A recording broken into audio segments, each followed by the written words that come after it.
we're always receiving feedback. And I think that's a great place to go, looking for where you make an improvement, where you can upgrade an experience.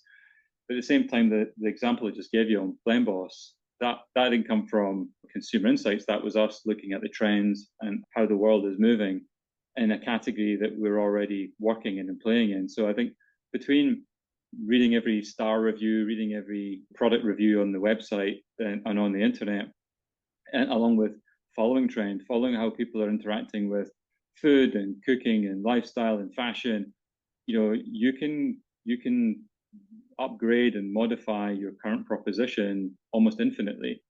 And I think that's actually really, really exciting. Yes, coming up with the next new category is fantastic, but I think also being able to bring excitement back into categories maybe people haven't been thinking about for a while is actually even more rewarding. I think Blend Boss is one of the most rewarding things I think you can do with a legacy category. You mentioned earlier that all of us, right, as innovators, we face a big wall of skeptics when we come Yeah. to tell a story about the next new thing. Have you kind of honed a process of when to take the skeptics out of the room, right? So that free flowing of ideas can really begin to take hold and you get that great popcorning effect with your colleagues in the room. And then there's Mm-hmm. another point in time where you're like, bring in the skeptics.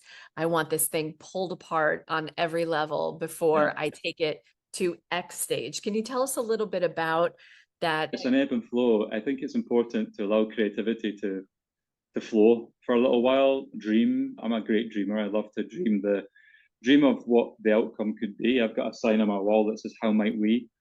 And I think that's where the best ideas come from. Is allowing us to think past the point where traditionally you'd say that's too difficult, that's impossible, that's never going to happen, and we let that go to a certain extent, and then we have something called the red team approach, where we'll bring in people from around the business, maybe a team that hasn't worked on this category before, and they're not as in the weeds